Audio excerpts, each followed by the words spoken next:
Right, welcome to another episode of the Benchmark podcast. I've been really, really struggling for guests, so I've ended up with these three. I'm going to start with Sebastian Glover, or Seb, if you're close to him, or Gloves, Rubber Glover. That's the one. I thought I'd start off with a nice video. If I think it was the first time we worked together, I think it was a Masonic Hall. Was it? I think so. First job we did together was Dartmouth Prison. Oh, yeah, Dartmoor Prison. Yeah, Dartmoor Prison, yeah. But this is our first together one, wasn't it? Oh, no. Together. Oh. It's the awkward elbow scratch that I do. Sketch. You wait to see it and I'm like... Awkward elbow scratch. Yeah. Still got that same hat as well. It stinks. Oi!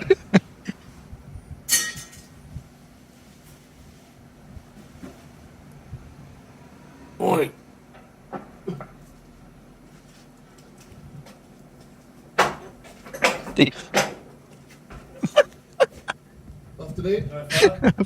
You must think he's hanging out at somewhere else. I love it. Both thinking to shouting oi at each other. Probably texting you like help.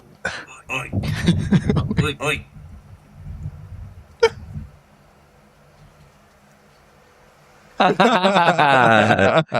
That's a classic. I love that.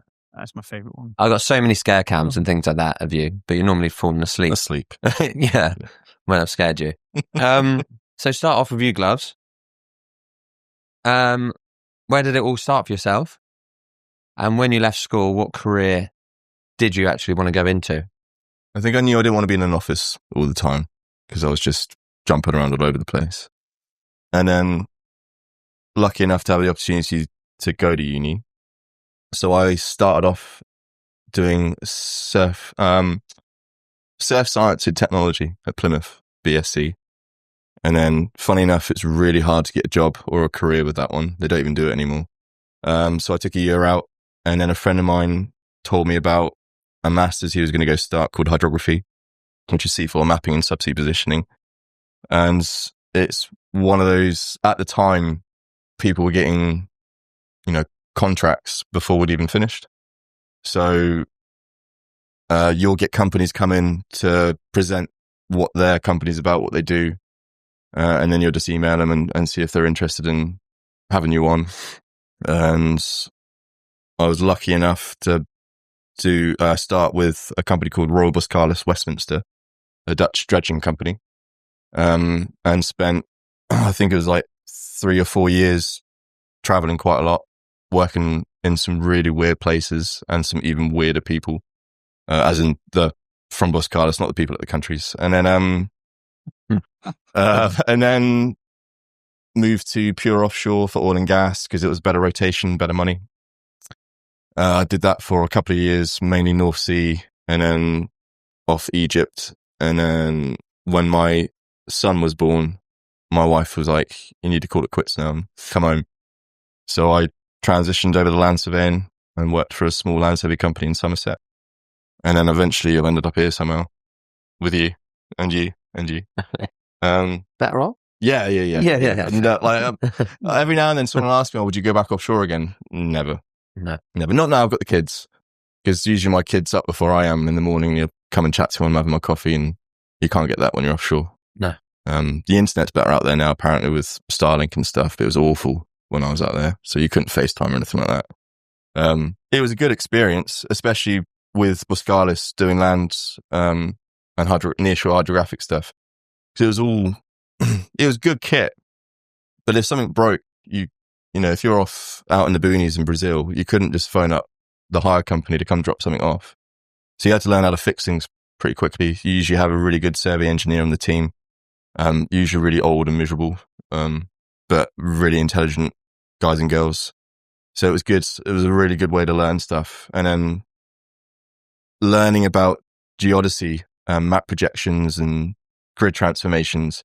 I think if you start, in your home country, it's hard to get an understanding of how important grid transformations are when you're going from like GNSS to grid coordinates, what's actually happening. But when you're doing it in different offshore zones and and different countries, if you get it wrong or don't get it quite right, you're going to be in a different area and looking in the wrong place for things, especially when you're offshore. Do you think that's a good career step there, going from hydrographic surveying into land surveying because of all of that grounding you would have got? I think it's very much the same principles, because it's for hydrographic, for positioning, it's acoustic transponders, and it's still the same principles of what we do in land surveying. So it's just the angle and the distance of the beam and the return. Instead of sound, we're just using EDM or time of flight. So I think it was a good transition. Yeah. It's nice to have the experience that I've taken away from it, and again, all the different people that I work with. I prefer land surveying though, obviously, because I'm still here. Yeah. And it's nice when you're doing for smaller companies, you're hopping from project to project. Whereas offshore, you might be on one project for like a solid year. When I was offshore Iraq, we were out there for a year and a bit before we wrapped up the project. And it's kind of like, where we're going next. And that was always a huge moment, like, where's your next project, or what visa you're going to have to go and apply for next. Yeah. But now it's just like, every week it's different, or every few days it's a different job. And I like that. So you don't really know what's coming. So going on to like other employers then, and your steps going into it, obviously you joined Lewis Brown, didn't you, after hydrographic surveying? Mm-hmm. Obviously a really good land surveying company, and stuff. You were there for quite a few years, weren't you? 3 and a bit years with Rob Brown, and back then Ian Lewis. And they were just, there's some great guys on the team, and they were a really nice company to work for. Again, really varied work. I did loads of river cross sections for days and days, cross sections.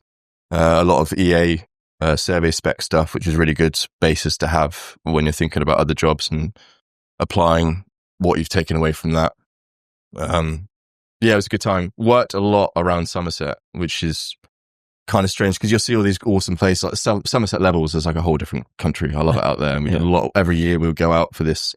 Not many contours, though. No, not a lot of 3D modeling out there. No. But now down here, you like the commute to work, you just think, oh, surveyed that. Oh, that's different now. So it's nicer to have an office closer to home. Nice. Where did it go after Lewis Brown then?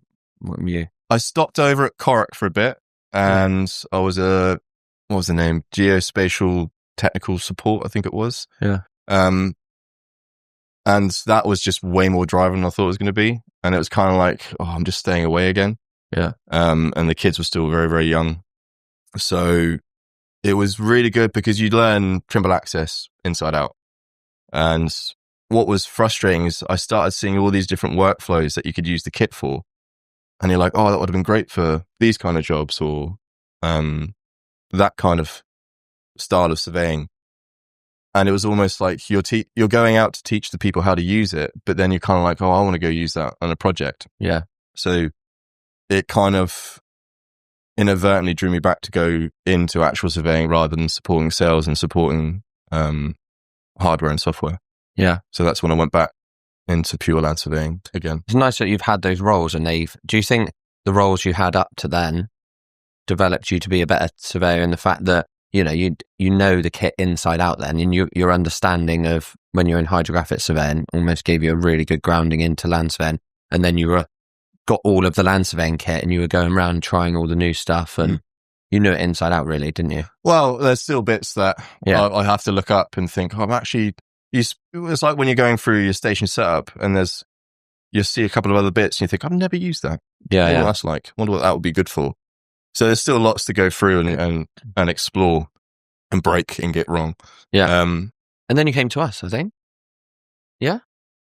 Correct. Yes. Then us? Yeah. Was it? Yeah. And then he left us again, didn't he? I did a year and a bit, and then I wanted to try and keep progressing upwards and get to a more managerial role. And then I got there and I hated it. I hated it. It was just spreadsheets and Teams meetings and utilization rates and percentages, and I just wanted to get back out and get stung by stinging nettles instead. Yeah. So and that was super corporate as well, and it's so difficult to where you're so used to working for, when I went into land surveying, it was all small companies, and then going back to like a huge, 50,000 employees worldwide, trying to like, even ordering a pack of wooden pegs was hard work. And you just think, I'll just go and buy it myself and take the loss for however many quid it's going to be. Yeah.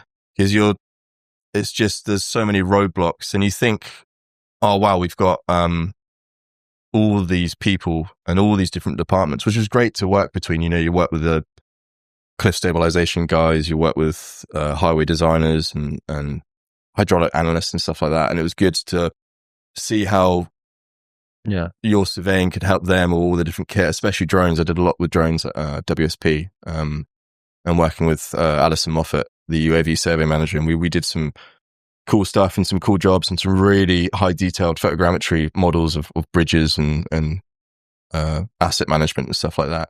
But it was just getting bogged down with all the different paperwork.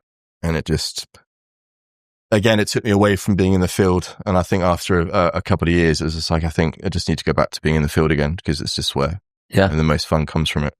Even when it's like February and the rain is just getting inside your ears. I remember you were quite stressed though when you came back and you joined Benchmark. I think even for that, it was more of your health side of it as well. You definitely mentioned that. Oh, I struggled loads. Yeah, and my wife was just like, "This isn't the job for you," because trying to get to that point and making principal. And I had a great team with Holly and Simon, but it was super stressful, and especially when it's a hybrid working model. And working from home was almost the worst decision, because I wouldn't turn off my notifications. And where, you have to do your certain hours a week, you could, with that flexibility, you could work those hours at any period of the day, as long as you made it to that number. So you'll get emails throughout the day from different project managers and different departments and stuff. And I'd always be looking at them and always reading them. And my wife's getting ready to frisbee the phone out the window and hide it somewhere, talking about a lockbox with a combi, like time blocking it and stuff. So yeah, it was really, really stressful. And it was just really nice to come back and just get back on the tools again, and get out in the field and have a better sense of accomplishment of, sending off the drawing at the end of the day. Yeah. Especially when the client's like, is that all we need? Thank you. See you next time. Just a lot more rewarding. Yeah. Just got to see this one every now and then, which is, I can get past that. Surveying's always such a big constant learning curve. And I think, even now, you're going into 15 years now? 15 years in October now. So yeah. You've now been starting doing some complex setting out jobs. Yeah. And, using different techniques for control and things like that. So how have you found the new challenges on the recent projects? What I'm really enjoying about the engineering and the setting out side of it is really honing in your control and seeing those low residuals on your handset. And especially for setting out, I love setting out. I know you're not keen on it, but I think we had a job up at near Yeovil, I think it was, and we were just setting out a fence line in those fields. I think it was West Coker Road. It's called, yeah. And it's lovely at the end of the day where you look at it and you've just got this nice linear line of pegs, and actually seeing that change on the ground. It's still awesome to see your contours and your topo at the end of it and your CAD and your PDF, but setting out is that more visually pleasing at the end of the day. You're seeing it built. Yeah. Do you know what I like with the setting out as well? Is you go back to the office and you're like, there's nothing for me to do. Exactly. Yeah. Fill out your timesheet and you're done. Which is a completely different way from going having 20 days on site, and then you get back to the office, you're like, I've got a lot to do now. Yeah. A lot to do. I think it's working with all the different contractors on site as well, making sure that you're giving them what they need. And the satisfaction of, they'll come up to whatever floor you're working on, they'll have a quick look around, and it's going okay, because they won't come and have a punch at you about anything. And they're asking for your help. Exactly. Yeah. You're asking to come back, and get on with it. So yeah, it's really been rewarding, the last few months of doing that more precise setting out and chasing mills. Loss on dart's been a good one, hasn't it? Been hard work on the old knees, with the layout, setting out that we're doing. But it's, again, probably back there next week for a few days. I'm looking forward to going back and seeing the changes. and you'll pop into a floor, set up, and do your checks on the walls and check the alignment and then their position, and it's great to see. You just hope you haven't messed up. Yeah, exactly. Yeah. It's like, why have you knocked all the walls down? But no, it's really good, and just the feedback that we're getting is nice. Very good. I was hoping you haven't seen the recent post from, I think it's Castle Keep surveys. Castle Keep, I think they've posted it. It might be Castle Keep, or it might just be Castle surveys. They're similar names, haven't they? They got that 3D print. Spoiled. Yeah. Now, like the HP print. HP print, yeah. That does look good. I can't see it working on a lot of the sites that we go to because they're not that clean and tidy, and your line of sight, you'd be setting up everywhere, but it'd be great to have. But I don't think I'm going to weasel that one past you. No, I saw it and I was like, oh, no Gloves is going to see that. I see, it comes up Sebastian Glover, MSc, likes this. And I'm just like, oh no. Right, I think I'm going to move on. The man, the myth, the legend, Anthony Drew, also known as the Shrew. So I've changed you up, Eve. It's a different person. So it's going to be Ant now. What videos have we got for you? Oh, God. Oh, I remember this. I can't even see. Oh, this is old. This is when you started. Excuse me. Yeah. Sorry, it's me again. So, who do you work for then? I'm local service. They're not touching any Mrs. Turner's names in there. Sorry? They're not touching any Mrs. Turner's names in there. No, I'm fine with that. Yet. Just trying to work, aren't I? So this is my brother pretending to be the council. Why I can't even see him. He's walking like an old person as well. Yeah, I know.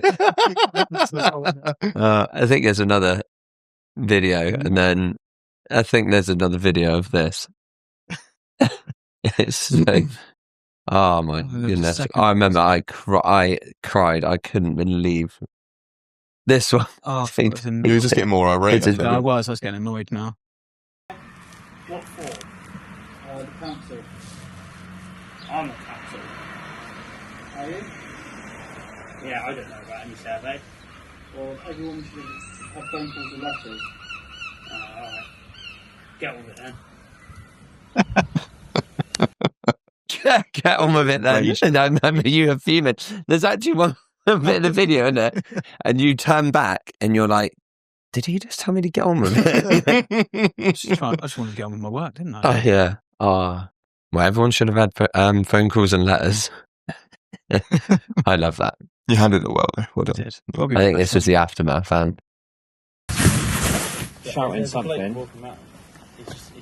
Said he was from the council or something. Oh, yeah. Yeah. I said shut up. But I swear down. That wasn't you two. We're down the bottom. That wasn't you two then. I swear that wasn't it. that's it. You thought of it, yeah. No, is it he was saying random stuff, bro? Yeah. So that, like, He goes, comes up and goes, hello? And he goes, it's just me. He goes, you better not be stealing Miss Turner's names. What council though? Does he actually work for the council now? How I wasn't just in tears at that point. I didn't even know you had this one. I haven't seen this Have you one.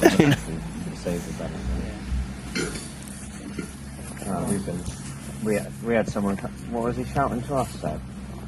I don't know, but he was saying, what are you doing? Who do you work for? Yeah. Anne's just still trying to get on. I think we had like properties to do there. It's a lot of work going on. Yeah. Sorry, mate.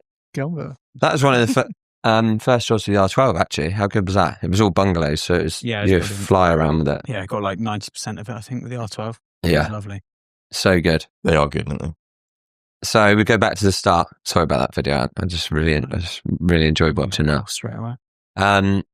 Let's go back to the start then. When you left school, what was it that you wanted to do? No idea. Literally had no idea whatsoever. So I was studying for my A-levels. And then we had connections. Do you remember them? Like, so they're like they help you basically for your next step after college. And I just said I wanted to get into some sort of career. And they said, you could go John Lewis, a few other places. And then they said about an apprenticeship with the land surveying firm. And I thought, I like the sound of that. I wanted to work like outside still because I enjoyed being out. I didn't want an office job. And that's the only job I applied for, got it. And yeah, 13 years later, I'm still doing it. Good. Who was that with? West Country Land Surveys. West Country. Yeah. I was there for 8 years. Nice. So, yeah. And what were you doing at West Country? Mainly just top hose, really, basically, yeah. The odd bit of setting out, but obviously, as you guys know, won't go near that now. So, yeah, don't like that. And the odd bit of MBS, but again, I didn't enjoy doing that because that was all tape and disto and it never, ever went together right. And yeah, it just wasn't fun. I got told the other day on LinkedIn that someone is more accurate with their tape and disto than the laser scanners. Do you know?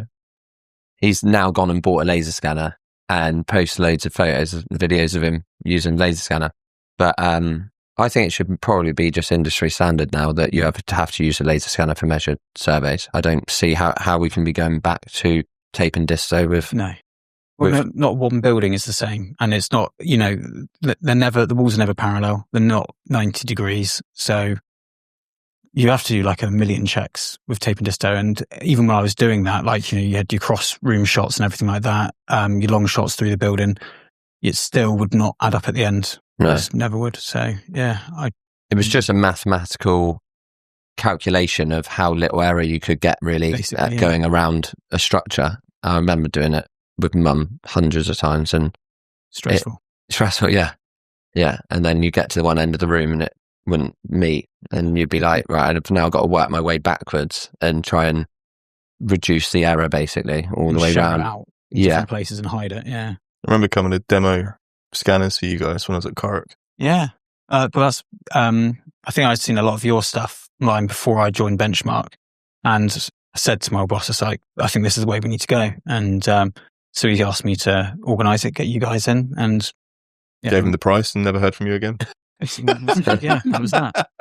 I think it's a Devon County show actually. The first time I met you, yeah, Devon County show. You were there, and we actually had a stand, didn't we? Yeah, popped up to introduce myself. We had a stand at Devon County show. Yeah, we didn't know what it would be like. Yeah. We got a couple bits out of it. I don't know. It was pretty cool.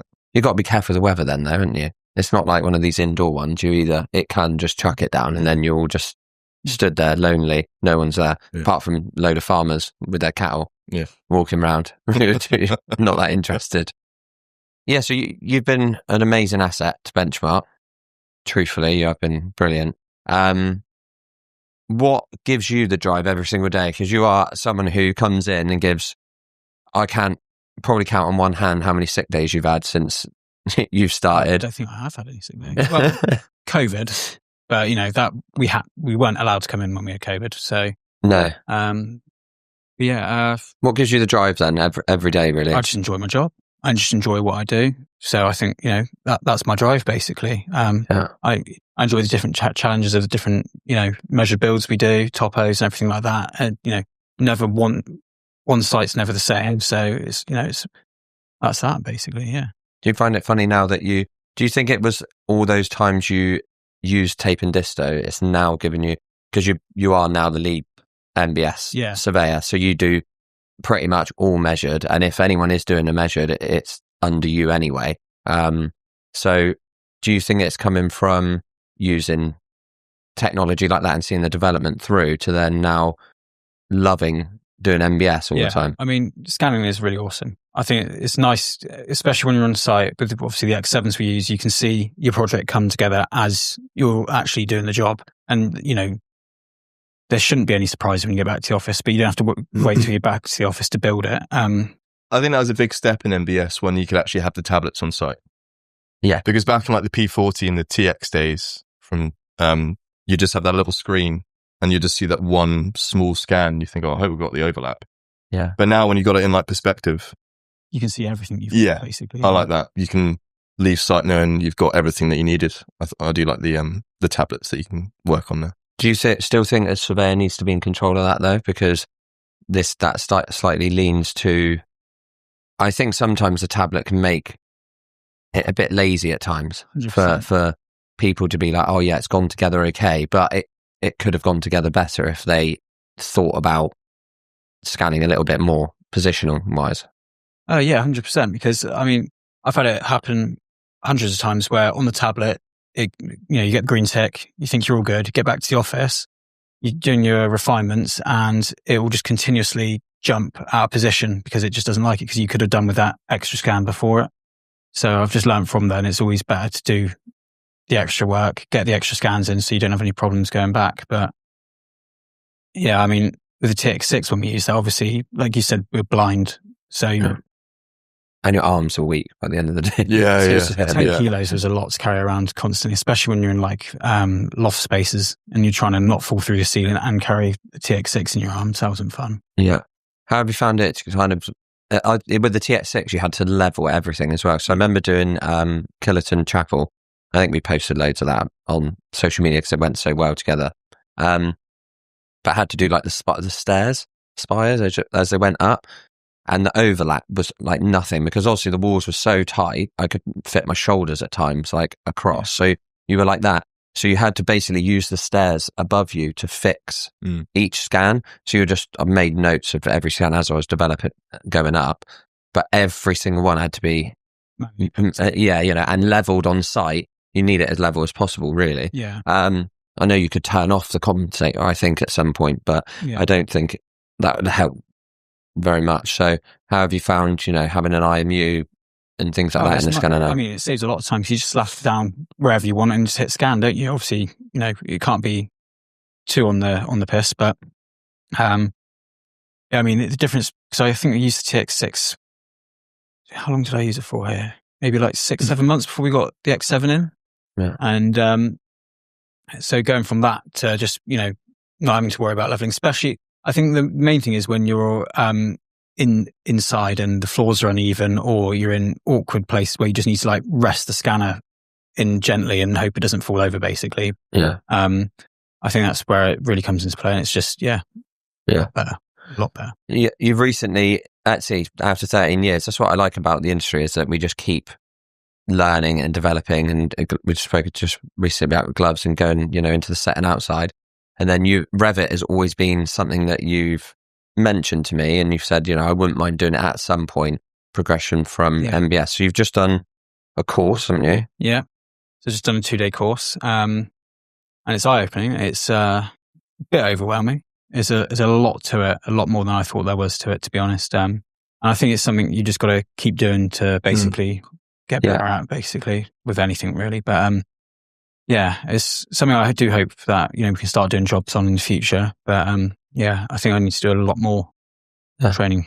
The model you created the other day was brilliant though. Yeah, it does. It looks good, but there's still so the actual building itself was, it looks good, but then it's all the little bits that you've got to add on that I've still got to learn, like fascias and gutters and stuff, because you can automatically put them into place, but I don't know yet if you can then adjust them so they're in the actual correct position rather than just stuck on the edge of the roof, little bits like that. Yeah. But I'm getting there with it, but I think it's going to take a few more days of tinkering to, properly get into it. Yeah. It'd be nice if we can secure a couple of projects and I know we've just quoted on one, that's quite a large one. It'd be nice if we get some. It's quite heavy, that one. It'd be nice if we get some really small little Revit ones or something like that, and we start offering it. And little semi-detached properties, something like that. That'd be nice. That'd be really nice. Right, I think Ryan, our new recruit. Wow. He was a recruit. He was in the army. But I think we've got a video and a photo, which I know you two are going to really, really, really enjoy. I reckon we're going to go for the photo to start. Where did you find that? That's standard. That's standard field work from now on. So you go to the gym full kit? That was this morning. When did you even do that? Oh wait, did you know he had that? Well, that's the gym I used to work in as well, so I don't know if I've even done that. Is that when you were PT, was it? It's good commitment. No, I wasn't wearing that when I was PT. Incredible. And I think we're going to really, really enjoy this next video. Oh, yes. Hang on, what is that? It's your introduction. It's like your Big Brother audition tape. It is coming in the morning, got the whole place to myself. No, it's this Put my fucking music chair. on, turn it nice and loud. There he is. About halfway through the session. And what I don't like is when people come in and just change the song half different. So if it is you, That's horrible. don't do that shit. I'm Lauren Burrows. I hope you learned a little bit more about me today. If you see me in the gym, feel free to come up and talk to me. But whatever you do, don't turn my music off. That's how we can find you when you're in your full kit. Like that. I forgot that even existed. We knew about that before you joined. We found it. Do you know what? Oh, It was on YouTube, isn't it? It's on something, yeah. God. But I'd like to thank my brother Seb for helping me collate dive these for that one. videos. Whatever you do, lads, don't touch his music, all right? Mm. Well, Moving forward. they said like, oh, you need to like say something at the end, and I was like, well, I don't know what to say. Well, it looks like you knew what to say. Yeah, Yeah. And horrific. it's Brilliant. as you before. Is that what happened when someone touched music? It came in like that, yeah. That's the solution. Oh, well, that was absolutely Well, I wasn't brilliant. expecting that one. That's quite good. So, left school, joined the army. Yes. Yeah, straight away? Yeah, so I left school at 16. I then didn't want to go sixth form, college or anything like that. I wanted to just kind of earn a wage straight away. And then my brother was already in the army at the time. So he told me like a bit about it. So I was like, I'm just going to go and do that. Yeah. Because I wasn't really sure what to do anyway. And I was like, that sounds pretty good. So I just joined the exact same thing he did. Yeah. Basically just followed him completely. Right. So yeah, I started my training. Yeah, so I left school at 16. I actually worked in home base for a bit until my training could start. Because obviously Yeah. I was just in a bit of like a weird kind of period of time. So then I went through training. I passed out when I was just turned 18. Right. Then from there I went to my first posting, which was in North Luffenham near Leicester kind of way. Yeah. And my brother's actually there as well. So we were posted to the same spot, which doesn't normally happen.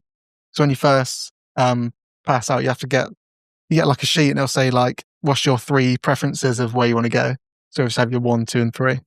And no matter what you put on that paper, there you go, no, no, no. And then they just send you wherever they want. Right. But my first choice was to go where my brother was. And then somehow I managed to actually go there, which was quite cool.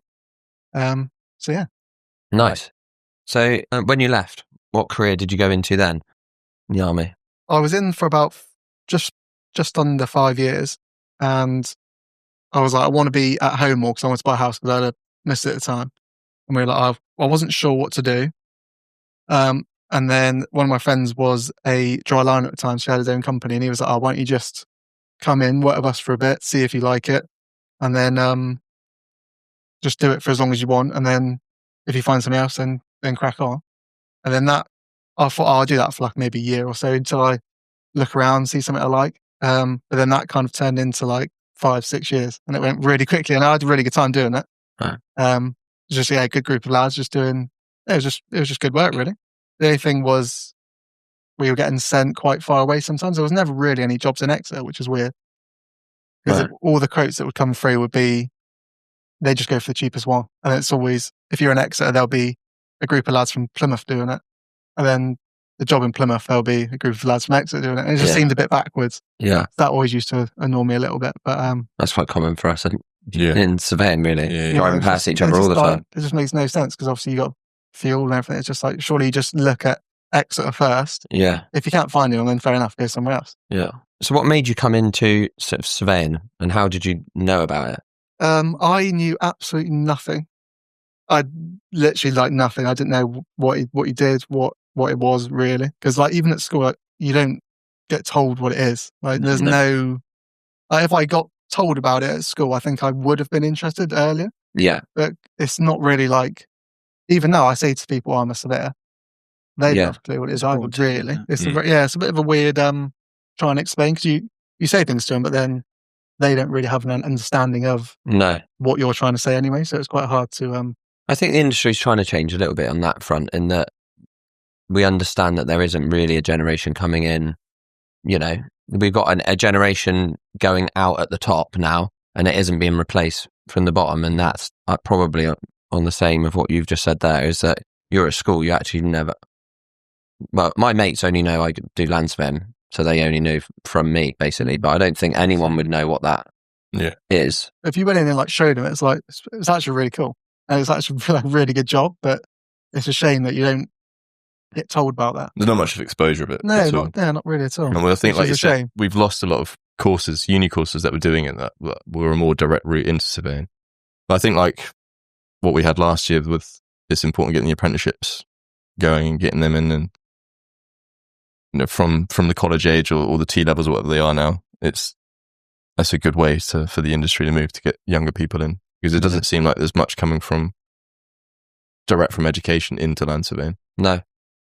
So how did you know about it? How did you? So I was doing my old job for like 5-6 years, say. And I was like, because I was self-employed at the time. So I was like, I want to be employed. I want to have be close to home if I can, kind of work the same hours and just like weekends off, just like a bit more stable. So I was looking around and I couldn't really find anything that I liked, because I wasn't just going to leave for the sake of it, because it was what I was doing before was good anyway. And then one of my mates who followed you on Instagram saw one of your posts saying, "Oh, we're looking to hire someone." So he knew I was looking for a job at the time. So he messaged me and said, "Oh, why don't you go for this?" Ryan, is that? Yes. Yeah. Yeah. So I used to play football with him. Yeah. And he was like, "Oh, this would be something really good to get into." And I was like, I still was like, "Oh, no idea what it is." So I went on the website, had a little look, and I was like, "Oh, it sounds pretty cool." So that's when I messaged you, came in, you mugged me off, said no. To be honest, that first interview came in, I'm not sure you spoke. I honestly don't even remember the first time. No, you come in and we're like, it's like, "Hey, I'm Ryan," and then we were looking at the time, I think we were just looking for utility surveyors at that time, wasn't it? It was like utility surveyor role, and I don't think you said much. So I was like, it'd been really good, but it just wouldn't have fitted it's not like Ken and Sam. Because I came in and I was like, because I remember I went upstairs and Josh was working. Yeah. Obviously the layout of the office was a bit different there. And he showed me what he's doing, and I was like, fucking hell, this is so complicated. I was like, is this right for me? Because I'm not really sure. Yeah. But then obviously came back to do what I was doing before. And then saw you posted again saying you're still looking. So I dropped you another message and was like, "Oh, I'm still interested if you are." Yeah. And then, It's great that you saw it through the social media side, and it's something that I've spoke about massively recent. I even did that Cambridge talk about, social media and how we move forward as an industry, going, showing what we do and what we love. Because, you wouldn't be here if, 13 years, 15 years. I've been in it, for the same as you, Ant, 13, 14 years now. Yeah. But it's such a cool job. I love it.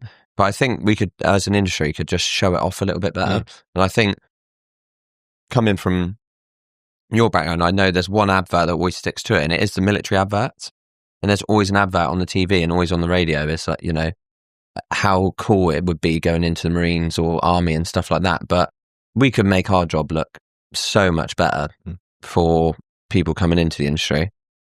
What do you think about that?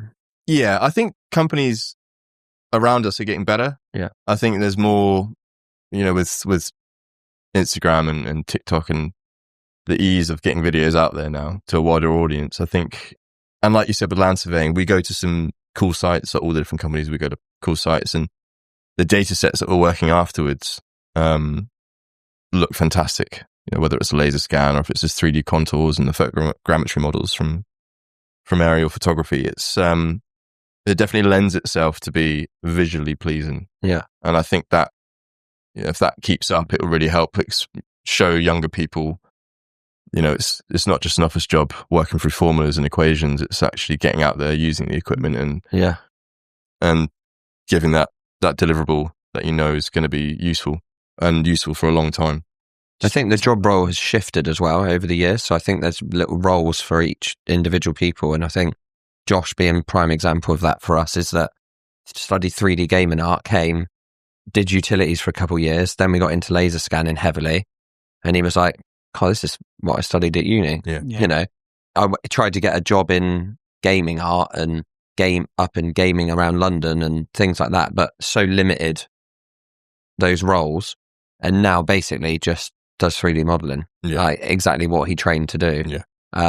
There's so much you can do in surveying, I think. Yeah. But you've just taken to the role amazingly, haven't you, really? I think so, yeah. Yeah, you're doing really well. It's like you've been there for years, really. And I don't know if you've taken that from the army. Do you reckon it is from you just getting on with it that you've took that from the army, and then you're just, because you just go and I'd say partly, yeah. But I've got like a bit of OCD and I like doing things a certain way. Yeah. And I've always been good at like remembering stuff. I've always been good at remembering stuff.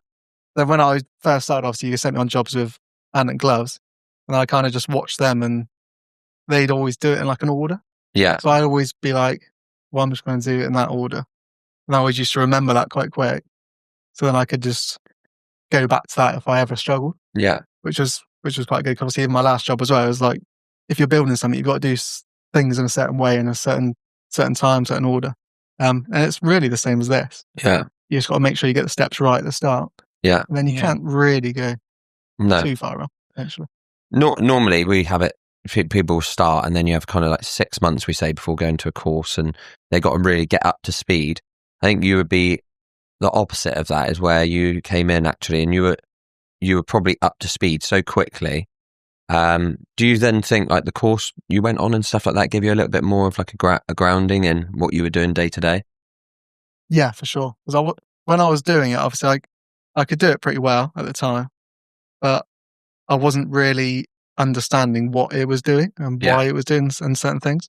So when I went on the course, that was like, the instrument's pretty cool. It does so much things, and obviously at the time I had no idea. Yeah. So it was quite cool seeing what it actually does in seconds. Yeah. Whereas it was taking me half an hour on a calculator to do. Yeah. Something so simple. But that was cool. Yeah. Seeing that side of it was definitely cool. That's good. That's just the development, I think, of how easy it is for us now with software. And it's just, if you can use a tablet and you can use a computer, right, then you could pretty much come out and do a survey. Yeah. I think it'll be the importance of when something goes wrong. Definitely. In the industry where it's gone wrong, I've made a mistake, which is pretty difficult to do nowadays when you've got your loggers. But I've made a mistake. Where have I gone wrong, and how can I fix this? So it's great that you've gone on that course and got the grounding behind that. Yeah, because I've been doing it 13 years and I know how to survey. I don't know why it does certain things still. I couldn't work out all the calculations or anything like that anymore, to be honest. You don't need to, though, do you? You don't need to. I think you need to understand what it's doing. Yeah. But I don't think you would need to sit down and do handbook calculations. No, I mean, I used to work out my whole circle bearings manually, and now I haven't had to in the last 5 years, so I don't think I could do it again, though. Right. You get back to it quite quickly, I reckon. Yeah. I think one of the main advantages of being a fairly small company is that you kind of, like I was mentioning just then, you come into it and you have, 6 months really to choose what path you take. And I know for my brother, he came from Flybe and like techie side really, doing that. And it was like, what he was going to do was come in and do measured building surveys. Started doing measured building surveys, couldn't stand it. No. And then went into utility surveying. And do you have a set interest? Do you have a set interest now in what you're... Well, when I first came in for the interview, I remember you saying like people kind of fall into certain roles, because I remember you said utils and land survey, and at the time I wasn't sure what anything like did or was really. Yeah. So then it was quite good because I could try different things. And then I think at the time, because I did more topos and like with these guys more than I was with the utils, I got better at that faster. Yeah. Then I was like, I feel more useful doing that. So like as a company wise, because I'd rather go there and like actually be helpful to someone like on site rather than go somewhere else and be like, get them to show me more stuff. So I was a bit more like, I'd rather just do that and be useful. Yeah. At the time. So I was like, yeah. Is there any other bits that you think will interest you or you'll go into a bit later on? Or do you think land surveying is the one that you enjoy the most? I probably do enjoy it the most because I think it's quite a good like base and of like everything's always done off of that. Which is quite cool. But I do like doing the measured without. Yeah. That was always good. Yeah. Yeah. Like I don't like everything really. I don't mind helping out because it's just different, isn't it? Yeah. It's just, being so fresh into it, not like us old timers now. We're getting there now, aren't we? Getting a bit stale. Is there something that you would change with the tech, because you've come in a different time to us. Like, this is something I've spoken about on previous as well, is that pretty much even when my mum started, we were still doing exactly the same when we started. It didn't change much over that period of time. And then the last 10, 12, 13 years, it's just gone boom. Like, it's massive. So you've just come in and missed all of that. Pretty lucky. Yeah. Sounds of it, Yeah. So is there anything that you would change, do you think, on new technology now? What is in Some of the kit better? Yeah. I feel like we're pretty lucky because we've got good kit. Yeah. When I went on the course, we used some other kit that wasn't what we normally use. And I was like, this is worse. And this is a lot harder. It takes a lot longer. So that was kind of good to see that. And I was like, we're actually really lucky because the stuff we've got is really good.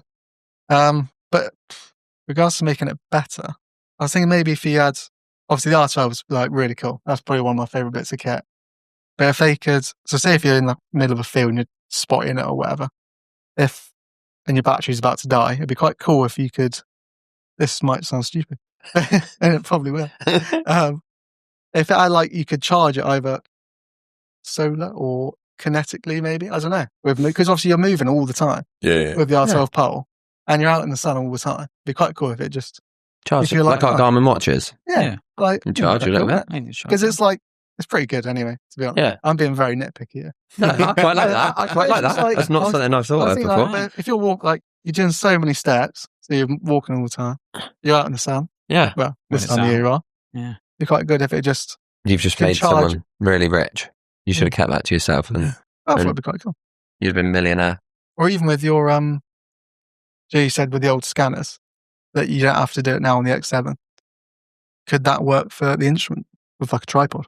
Well, Could you just set the tripod up roughly? I'm looking at you there. I immediately wouldn't trust it. But then you're putting a lot of faith in the compensator anyway. I think the angles it'll be a huge calculation. It'll be face melting. I don't know. I love total stations. I love, especially the kit that we're using, the series that we're using. I've always preferred using total stations over GNSS. Yeah, I wouldn't. I'll be one of the older people, but I'm not using that. What rubbish. Yeah. Is there something you two would change? So it's quite a nice perspective from Ryan being so. Could they be less waterproof so I don't have to go out in the pouring rain? Should we do that? Because it's really annoying now that the IP ratings are off the scale, and I'm like, I've still got to go out. Yeah. But we wouldn't get much done this year. We would have, but last year, we would have just.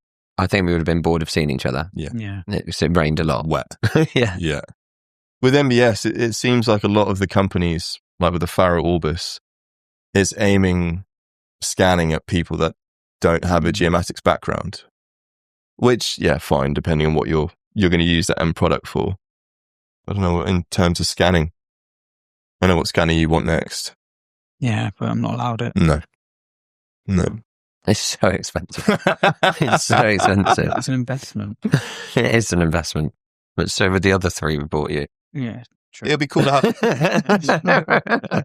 It'll be cool to have a. Obviously, there is a tilt pole for topo work, for instruments out there now, which we hear varied feedback about. Yeah, from people using it and people selling it as well, like GeoBusiness. There's a people, it's on in their catalog to sell and hire, and even they're like, yeah. I've not used it myself, so I can't really comment about its accuracy. But it would be nice if Trimble could have a look, if they're not looking already, to get that in, so we're not throwing out offsets if we haven't got the space to do another setup. But I'm going to fire out some. That was an introduction into each one of you, but I'm going to fire out some questions now, and some for me as well. And I think I'll start with myself, my turn a little bit. Someone asked me, what's the change in perspective now I've gone to more of the director role? And I think the biggest perspective change for me would be seeing work come in and then work go out, and seeing how that, instead of seeing it day to day, actually seeing the impact it has on outside of work. Mm-hmm. So like Sam's moving house, Matt's just moved house, and you've just had a baby boy, Glove's got a family, you're going to get married. And that's all from what we do every single day, and making sure that we get quotes out and get work in for you guys and make things comfortable for you and make sure you're working. But that perspective side, it's definitely shifted from going upstairs day to day, just worrying about day to day, sending my topo, sending my utils and things like that, into that role, which has been really nice. Really nice seeing how you guys basically take the rewards home, and myself and everyone else, and just how we build families from it and lives from that. Really good. It's been cool to watch over, I think collectively now it's been about 4 years with you guys on and off. From, the first days, can't remember what year it was, when we were doing Dartmoor Prison. And you were saying about, your brother, we were watching him spray up the HVs across some courtyard. And you're like, oh yeah, watching him get the confidence to put the spray down now. It's really good to see. And then from you now transitioning into more of an office-based role, it's been interesting and good to watch. And it's been, from my perspective, a good transition. Yeah. Because if you would have told me at the start, when I first started at Benchmark, that you'll be more office-based, it'd be like trying to confine a Springer Spaniel, in a kennel. I still need to be released at some point. Yeah, we've got to let you out every now and then. Yeah. Just like a jack-in-the-box. But no, it's been good to see that change. And it seems to be going really well. Yeah. I know we've got next door and stuff now, but it wasn't that long ago. Our store cupboard was kit room. The kit room. Yeah. It's now got a fridge in it and a microwave, but that's what everything was. I think it's hard to explain to anyone. It's like an understairs cupboard it was basically before. And that stored everything. Even the DS2000 was in there. Yeah. To roll it in and move the boxes. The whole of Benchmark was in that one cupboard. Yeah. And how we did it. Trying to explain that to people, I think it is a meter 1.2 maybe wide and 2 meters long. Yeah. And it wasn't that long ago we were all in there. And then the kitchen did start getting taken over by, like, if we had a wet day. Oh yeah, you imagine there's tripods everywhere. we would just go into the kitchen and it would just be filled with coats and you couldn't get to the toilets then. And coming in the morning, it's opening up and unlocking the storeroom. It's cool to see all the kit there. Yeah. And sat there. And all the different tools that we got on the shelves now to go out and just get on with it. But yeah, it's changed so much since I first started in terms of just the office and then the style that we're working, all the different workflows that everyone's brought into it from their own little areas of experience and expertise. Yeah, it's been fun. Yeah. Really hell fun. yeah. What do you think sets us apart from other survey companies? To be honest, I'd say the kit. And work styles. That's going off my personal experience from my previous company, really. Because you had a very different way of working as well at the previous. Not to say that it's wrong, worse, or better, but way different. Yeah, and I'd feel like I think speed-wise, I can get jobs done twice as fast, if not even faster, with the kit we've got compared to how I would have done it before. And again, that's all I knew at the time. And again, there's nothing wrong with it. We just didn't, with the R12s especially, the scan data and, everything coming together. The amount of data you can get on site now, it's just incredible. I think what I like about I've worked small and huge companies is that everyone has their own little corner, but then we all share and help each other no matter what it is. And I love being in the office and you see if someone to go help someone else I love it when my phone goes and someone's calling me from site in your clubs, how do I do this? Or the kit's on the fritz. Yeah. And it's nice that we're all there to help each other. Not to say that other companies don't do that. But at Benchmark, it feels like a very cohesive team and no one's afraid to phone someone and say, what the fuck am I doing out here? Yeah. Can you give me a hand?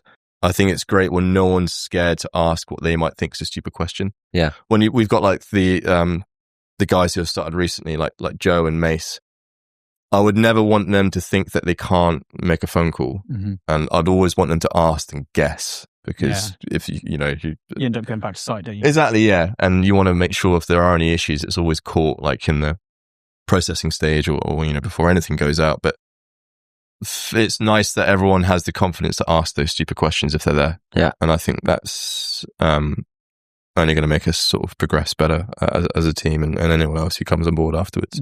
I think there's very much a driving it's almost like I've played football for years and that's what it is, but it's very much team orientated in the fact that if someone's not doing great or not doing as well, so you're not really scared as well to say, look, come on, you can do better there, or you should have done this, or you should have done that. And that's even trainee to you or to you in saying, oh, like you missed a man or you've done this. Like they're not scared to just say that. And I think that drives everyone every day to just be the best they can.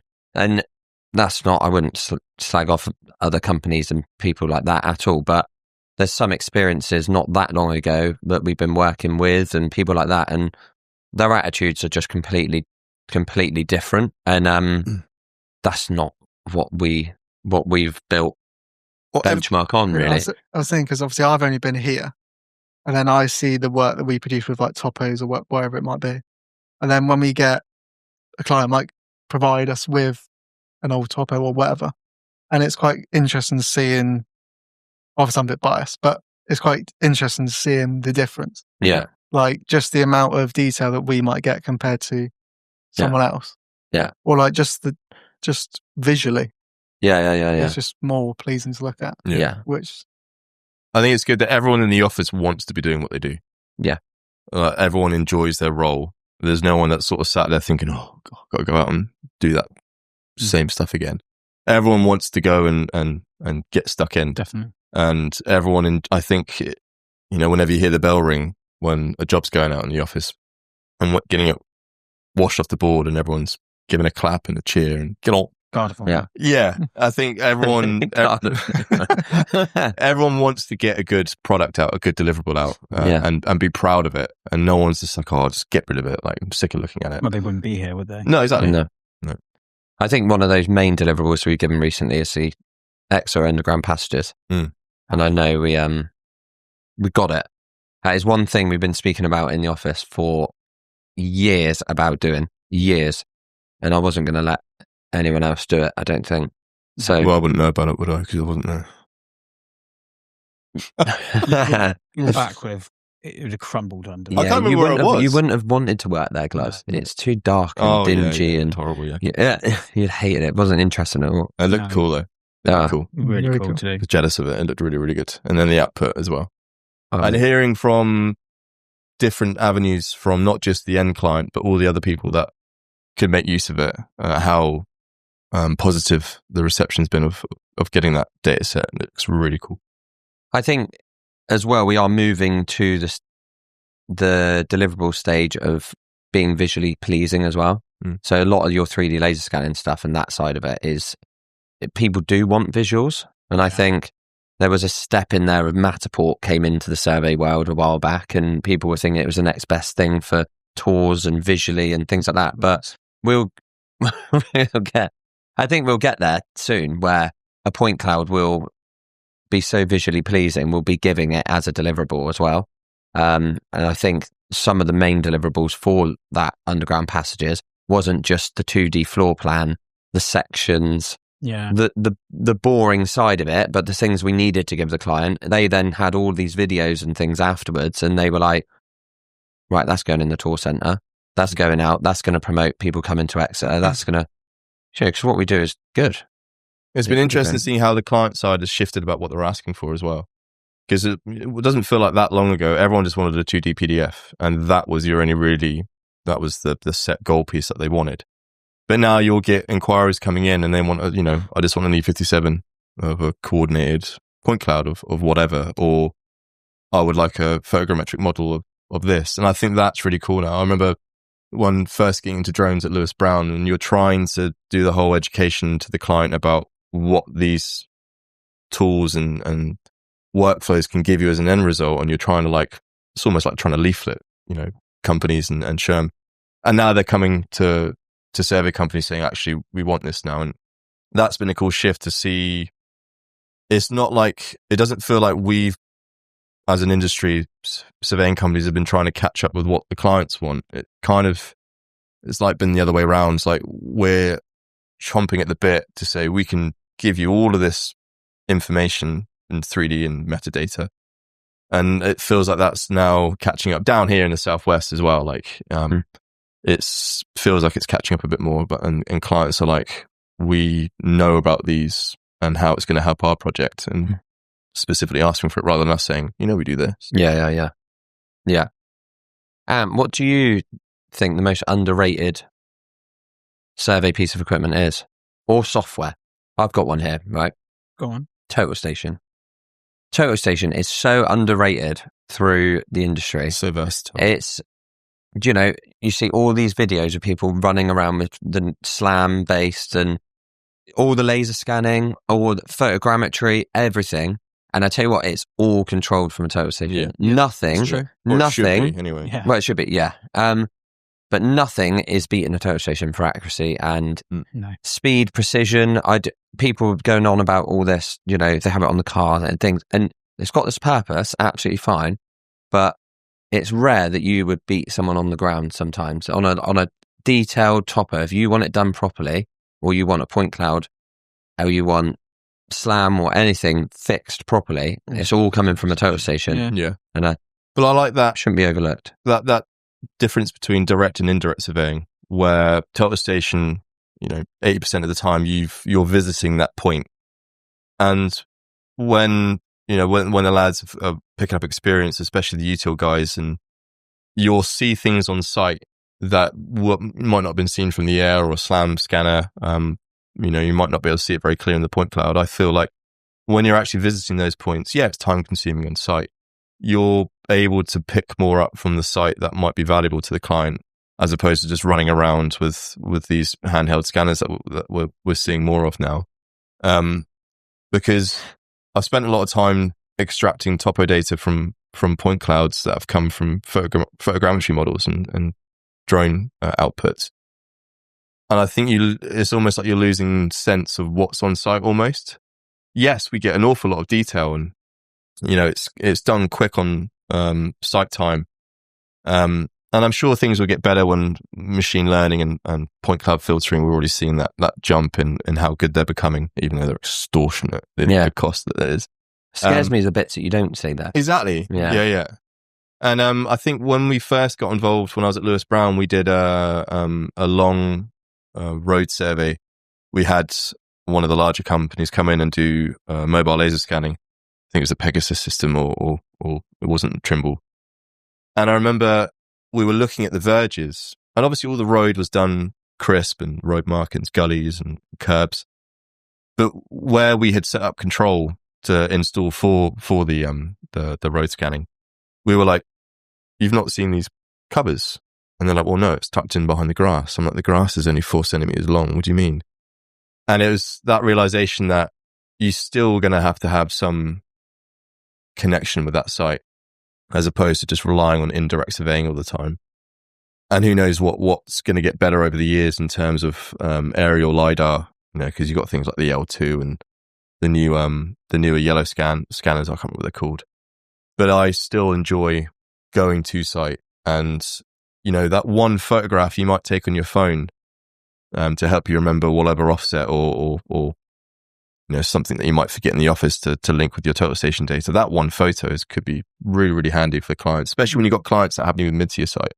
If they're up in London and they're working as a consultancy, I much prefer the direct visiting that point. Yeah. I'm sure my knees are going to be like, shut up and sit in the office and just do a drone all the Nothing time. better though when you're drawing a topper and you've been there and you're Exactly. going through Easier, it. isn't it? Yeah. I find I'm going more to using the Total Station a lot more than I had been over the last couple of years. I mean, we were using R12 for a lot of stuff.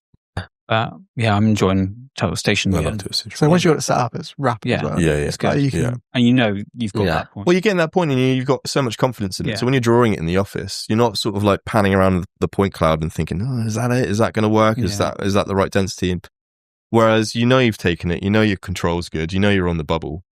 I got scared the other day. We had we've been doing a lot of work, haven't we, away Dorset way. Mm-hmm. And the client has said that they're going to use their own topo now, not have our topos, maybe just cut down on fees and stuff. And they sent through the topo for the utilities, and it from a mobile scanner. Yeah, it was missing loads, absolutely loads, and unedited. Like it's just, and I was like, I think we're safe for a while. a while on that Well, contract. we're- It was terrible. We're seeing the new like range of SLAM handhelds coming out, and we've been lucky enough that we've been shown data set where someone's had it come and demoed, and they've compared it to an actual topper that they've done, and we've seen the differences between the topper and what the SLAM's saying, and it's not quite there yet. This is a system as well, SLAM, that is being corrected by GNSS at all times. So it has GNSS above it, and then it's time is SLAM, so it's always being corrected.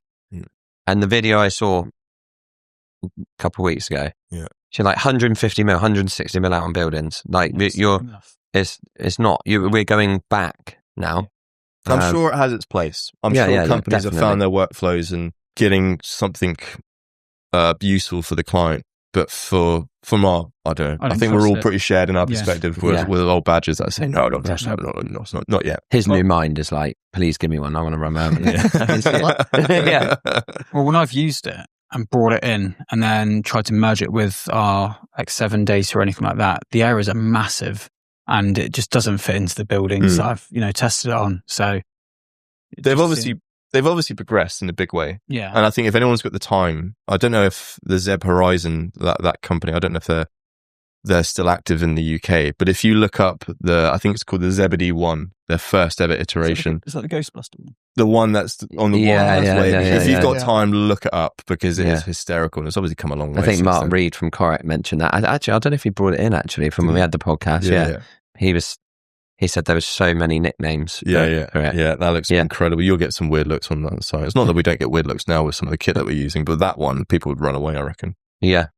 What would you say is one of your most, even for you, right, most memorable, like your favourite survey you've had to date? So I thought there's two that come to mind. One was Cheltenham, just kind of because it was away and it was a lot of pressure. Not the pressure, but it was nice just knowing it's just, this is my one. Do you know what I mean? Yeah. So I got, because I couldn't. That's your first big topo that by yourself, isn't it? You were controlling that job. Because it was hours away. It wasn't like I could just get up. Can you just come and have a look at this? Yeah. But it was nice to just go out and do that. And it went well, which is quite good. And then the other one was when me and you went to Bristol. Oh, the photo location one. That was just cool. That was like, it was just really different, wasn't it? I liked that we're using our conventional kit for a very different deliverable. And that was really cool.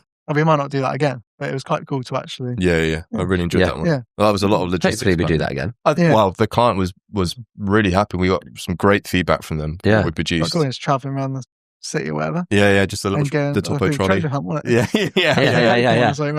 No, that was a cool one. Yeah, it was cool. Yeah. What about you, Anne? Got a couple that spring to mind. Obviously the passages, because you're never going to do something like that probably again because it's unique to itself. Well, we've done it now. Yeah, I would hope no one's going to do it. No, but obviously there's other passages probably in the UK and stuff. Yeah, like that. That's what I meant.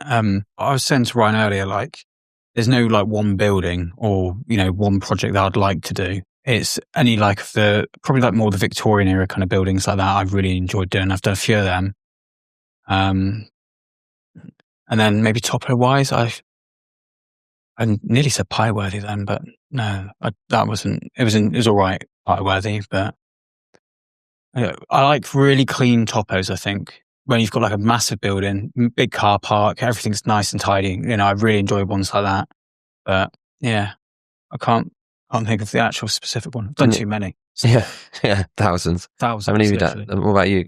I think recently at Benchmark was probably the hospital that you scanned and then the drone photogrammetry, we merged all in the same control. That was cool. Good. That was sharp.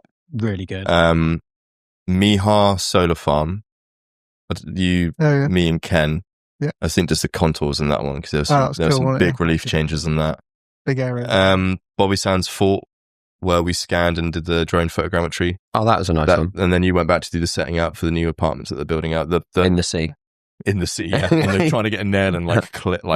I basically had all the owners, managers, everyone that was in charge stood at the top of the cliff looking at me. Yeah. And I was like, setting out, and it's like 5 meters left, and I'm at the cliff, and I'm like, okay, I'm over water now, and I'm like, I can't put a pin in to the cliff face, so I'm just like, I'm spraying, and I can see them all looking, and I'm thinking, well, they don't look concerned, but I'm like trying to gauge from them looking at me, like how bad it was, but I think it is meant to be in the sea. Yeah. Well, I hope it is. Well, my logger said it was meant to be in the sea. That'd be a tricky project for them to Oh, go yeah. through. Wow. It'd be interesting to see the results and Yeah. back down there. I think another cool one for me was Scilly Isles. I went over there and that was actually massive. So what they clever from them, they had a red line around, like every topo says, you need to do a red line of this. Survey the beach at low tide. Well, all the red line photos were at high tide. So, you know, you had the sea front and then a red line and you were like, oh, easy, like fine. Well, these beaches, well, it was like to low tide. Once you got to water, it was like 15 times larger doing these spot levels. But yeah, amazing. It was not the best time of year to go over there really, but one day was sunshine and it was, we had just literally a beaches, miles of it just to ourselves, me and Dan. And then we had one really, really wet day. And I mean like off the sea. When I arrived, I said, could I have a car to move, travel around? And they said, no, the last contractors I gave them a wheelbarrow to carry their stuff around. I was like, City Isles. I was like, okay. So we just walked site to site, basically. Yeah. Which was great. It was a real nice experience going over there. I'd love to go over and do some more work over there. Beautiful place. Another one I just thought of that both you came out to help me on was Park down at Bobby Tracy. Yeah, that was cool. Where we had where we did the aerial laser scanning, LiDAR, and then all the cross sections, all the hydraulic modelling that we did. That was a cool data set to see all together in the end. And all tied in really, really well. We've been doing quite a lot on rivers and sections and everything recently. It's been really good. Been really good. And for you, one thing for Trimble RealWorks, really, what feature would you like to add into Trimble RealWorks? I mean, I've emailed off a few things. So more recently, just being able to, I mean, it sounds simple and maybe not like a major thing, but being able to mass rename stations. So obviously we've got 2 X7 scanners. So if the person on one of them doesn't change the starting scan number, and you've got scan 1 and scan 1 of both stations, and they both come in and they, it does one of 2 of 2. And it'd just be nice if you could just edit to rename that, because I like keeping everything neat, structured in folders and everything like that. And then when you're jumping from scan to scan, you want to just go literally as you go around the building, not go from scan 1 then on someone else's scan 1 and you're on the other side of the building or something like that. Yeah. So that's that's something I just thought of the other day. The feedback you've put in previously or requests, have they come out in later releases? Have you seen? No, not yet. So they liked one of my ideas, which was so again, if you've got well, actually, it doesn't have to be 2 scanners doing it, but let's say you've gone around a building and someone else has gone with another scanner around the opposite way. So then when you're doing your refining from cloud to cloud or whatever, you go around the building, get to the other person's data, and then they're going in reverse, technically, aren't they? So as you're going through from each scan. So I said it'd be nice if there's a little function where you could just click a button, and then instead of going 1, 2, 3 through scans, you can go 5, 4, 3, 2, 1. Yeah. Because obviously it does add on time if you have to keep changing and going to. Well, it loads of points, doesn't it? Yeah. Yeah. You click. You've got to select it, and then it loads the points in every single time. And so you've got to do that twice, basically, if you want to go onto a different scan. So I just say that, and they like that idea, but I haven't seen it yet, so never know. No. I think one big change they did change was the segmentation tool in ortho projection tool. That was like when that disappeared one day off my screen. Raging. I was. Yeah. You were like walking from floor to floor in the office, just telling everyone it's gone. It's gone. Ringing everyone I knew in my phone book. Like, this tool I use every day so much. Where has it gone? Yeah. It wasn't gone for long though, was it? No. They brought it back. It might have been because I just kept shouting as loud as I could until someone helped me. Stomping feet. Yeah, basically. What do you reckon the next tool will be for speeding up processing and like for your drawing the MBS? I think it will end up going more down AI route, won't it? Really? Well, like machine learning filtering or actually applying line work? Potentially actually applying the line work, I reckon. There's a function in RealWorks where it will actually try to apply like a pipe work, I think, and stuff like that. No, that. But I'm keen to remember from years ago the yellow line one. Yeah. But then when you'd use it, it was like, well, I'm not using that again. Yeah, it's you're like an literally automated trying to draw line. a floor plan for you from the point cloud. Yeah. Yeah. But the problem was it a straight wall at times, it would draw multiple lines in that direction. So it wouldn't just go, I think you'd have to fiddle with your tolerances, but you know what the wall is. Yeah. So you would click like the right place, but in that it would assume, and then sometimes it would go along and it would be like in that trajectory, and then it would kind of like draw a couple polylines up, and you knew that wall was straight. There's a few bits with that. I've seen that function. I wonder, have they removed it? I don't know. I don't- It was a while ago since I think saw so. that. It's obviously come a long way since then, probably. Yeah. This was actually a question from Jack Griffiths, to all of us really. If you could survey one building or location in the world, where would it be? Any golf course, just get me on it. Mm. Golf course for you. Yeah, not fuss. If it's You- hotel, I'll get on it. Not a problem. Yeah. Last time I worked on a golf course. What would be your golf that course ticks there? over me. St Andrews, that's Right. Scotland. I mean, just because it's the history of it out there, and Right. it's just that'd be cool up there. So you'd love to top it Yeah. that. You'd Anything, have a yeah. great time. Yeah. Right. Walk around it. As long as you got to play after. Yeah. Yeah. What about you, Ant? Any? Old Trafford? That'd be pretty cool. It's a lot of work. That's a lot of work. There, Yeah. isn't it? It's a lot of scans. Would I have to draw? Or just top of the pitch or something Yeah, like something like that. that. But not much there. Yeah. No, I don't know. I just any kind of like old building. Basically, I'd like to do. Really, I don't have one in particular, one in mind. But yeah, any old building which has a lot of character and features and is just a bit quirky. Well, the Leaning Tower of Pisa, and you laser scanned it, and the architect would say, I wanted straight lines. Yeah. Maybe not. Yeah, that'd be cool. Anything like that. But to be honest, I feel like, maybe if we got more work in France, Italy, places like that, some of those buildings look awesome to do. Yeah. Love to. Venice. Yeah. all For those. me, it would be pyramids. And I'd like to do, like all of it. Like topo laser scanning inside, ground penetrating radar work, really nice ground conditions. I think any work out around like something like that, That'd be cool. thousands and thousands year old, modelling all of that would just be so cool. Yeah. You could throw everything at that. I always enjoy river work. So I guess, I don't know which particular river would be cool to do. The Amazon? No, no, I don't. I'll just get bitten by everything. And I do enjoy coastal work. So maybe more coastal work, especially down at home near Dawlish. I mean, obviously, after the collapse of the railway, I think it was in 2014, they scanned and droned the heck out of that. And I was always jealous when I'd walk past and see them on there. So yeah, I guess more. I think when you originally asked this, I said my bedroom, so I could just pack the kit up and go to bed afterwards. That'd be ideal. Just your own house. But yeah, I guess just something nice and scenic, but nothing specific comes to mind. So, a year and a half for you now. It's flown by, isn't it? Very It's quickly. flown. What would you give advice for someone coming into the industry? Just get stuck in with it, I think. Like if you just go and just get involved with as many different elements as you can. Because when I first started, I didn't think I'd go into what I was, not like what I'm doing now. But yeah, just trying everything. Just at least that way you've given everything a go, and you can figure out where you want to go from there. But yeah, just trying everything as much as you can, just to see what you enjoy doing the most each day, and then go from there. Nice. What about you, Toby? Would you give any advice to someone coming in?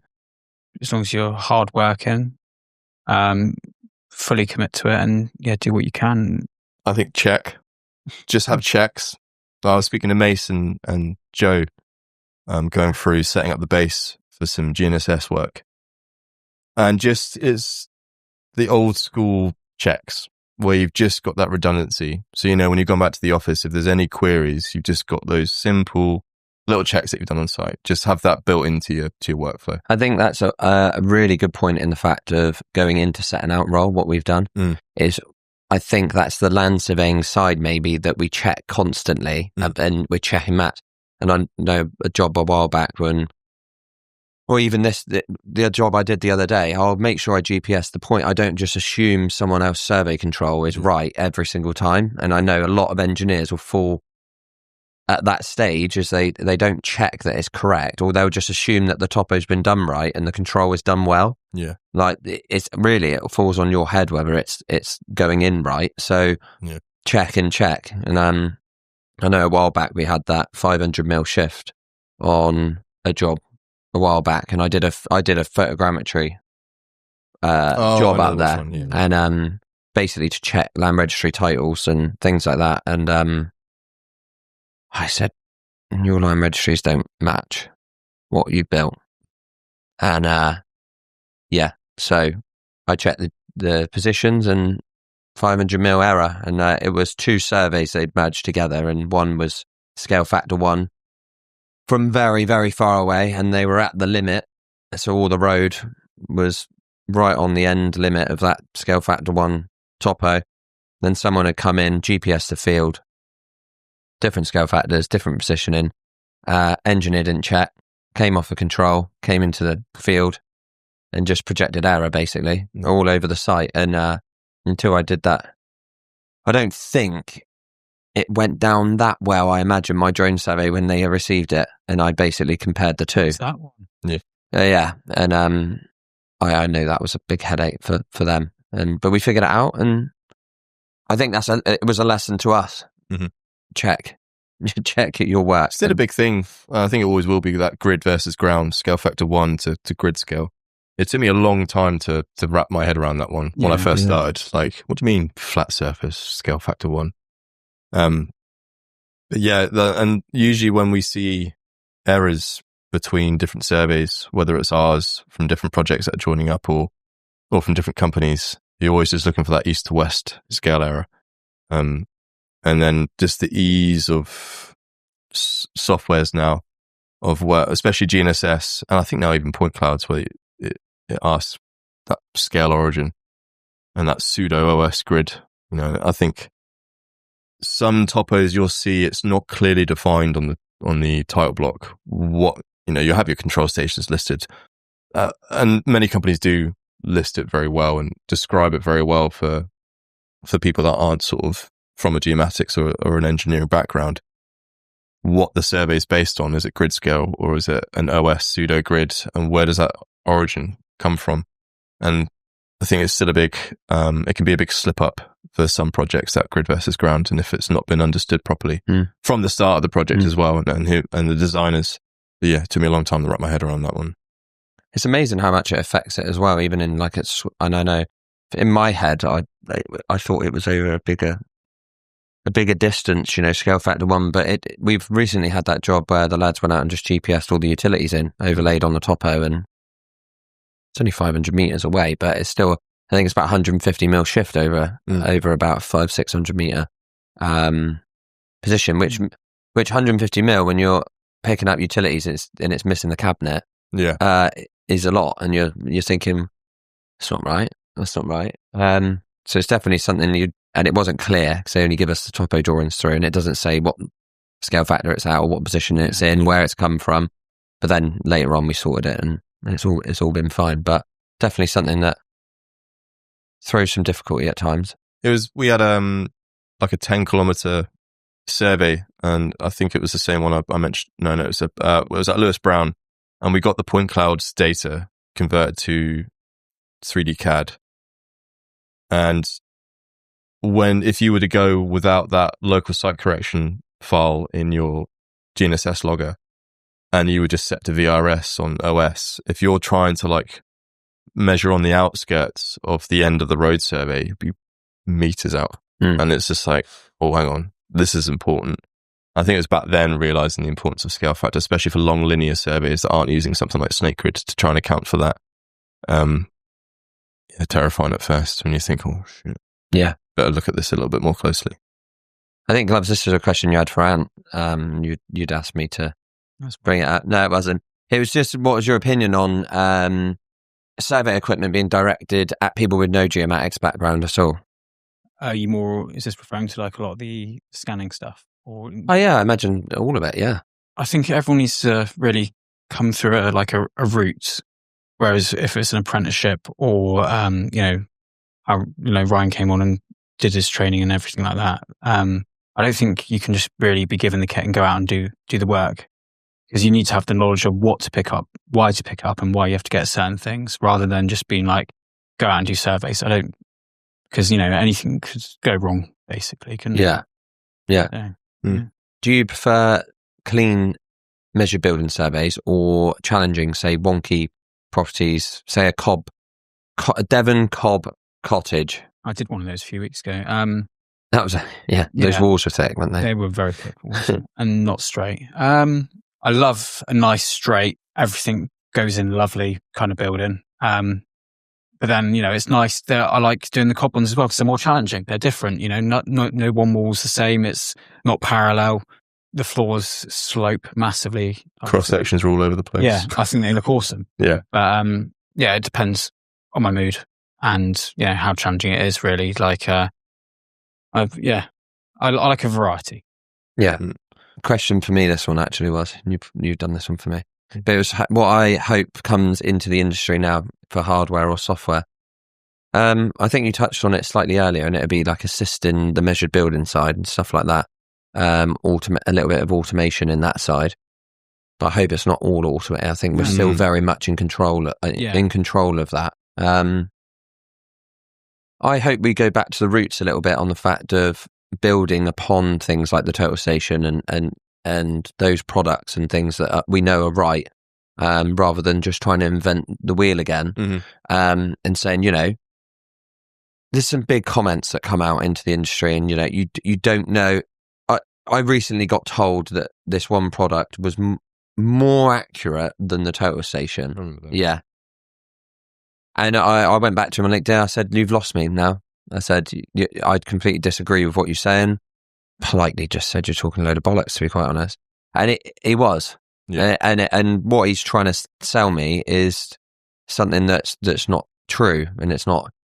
Let's go back to what we are, and I hope we get the not even the tilt and pulse so much. So that was an amazing change in the industry with GNSS and IMU tilt and gaining that information, but just assisted plumb on total station poles and things like that, knowing that it's vertically upright all the time. I think I was going to say on the pole, as you raise the height of the pole, it automatically changes on your logger as well. It does do that on the AP20. It does do that, yeah. Well, people need to sort that out then. Yeah.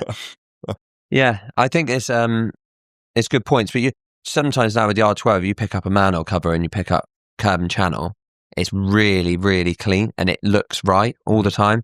And I think if someone's trying to be too quick on a total station pole and they pick up a manhole, wonky, because obviously we don't do offsetted manholes, we do every 4 points. So we pick up every single point, and that's how we've ever done it. There for a second, haven't you? Yeah, and get into position. Sometimes we've been trying to go really fast, and you go back and you're like, learn that doesn't look like a manhole.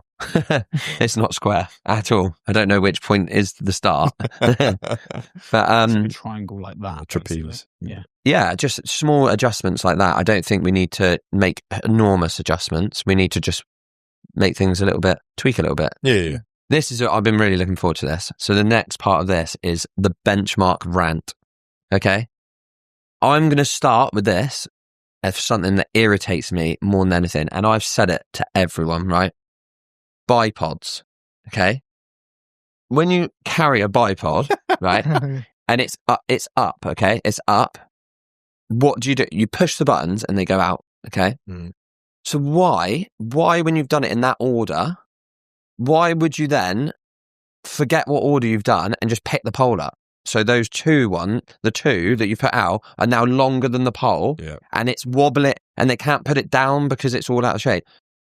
Right? You've got the pole, you've pushed the two buttons, push the buttons again to push it back up. Yeah. So it's shorter than the pole that you're carrying, and then carry the pole. Oh, does that annoy you, does it? Oh, I hate, but I watch people. I'm like, someone that new will start, and I'll say, with the bipod, this is how you do it. They go over to the station, put it on, put the two poles down, and then they'll pick it up. And then I see them over at the van, and they can't put it down because the bipods are hitting the floor first, and the poles like nearly snapping around like a hose. For me, that is like, that's me. The thing is when you put the bipod, I always like it in line. I mean, with like the bubble. So then if I need to go back, I know it's that way. Yeah. When someone puts it off. Yeah, so the other side of the pole. And I'm like, I get that way. I'm like, you're trying to reach around it. Fucking hell, the bubble's going. I hate bipods. Obviously, they're useful, but I fucking hate them. They are bipods are the worst. And no matter if you could spend £250 on a bipod, it will last not very long. No one's developed an indestructible bipod yet, which they need to. You fell down a bank with one, didn't you? You broke one. Was that a bipod you broke? Oh no, I've broken a lot, Kit. It's usually me falling over as well. For the whole industry or anything about surveying, what annoys you the most? It's probably like when you get a client, they come to you, say, we want this area measured. Then they say, oh, we found previous drawings. And so we only want you to update a couple of areas. And then if you could check the previous drawings, that'd be great. So I did one recently, and everything, the topo is out 300 to 500 mil out across the site. So it wasn't like a consistent height error where, a different datum was used or anything like that. It was all over the place. The actual building itself was, I think 2 meters out in a couple of areas, where the internal wall, which is one of the main internal walls that they wanted to, basically know the position of, was completely out. Elevations were completely wrong. And it's just like, I guess I get why they want to try and save money in that way, but sometimes it's nice going with a clean slate, get everything done, in one go. So you've got everything, everything's talking to each other and everything's related to each other.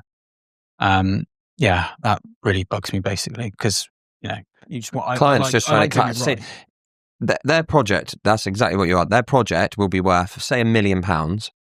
They will not spend £1,000 at the start to get everything right. What they do is they find old drawings as built or something like that, and they'll be like, we can save a £5 here. What we'll do is we'll just base everything on this, and then their whole development after that point is just incorrect because they've already paid the architect to design on them incorrectly.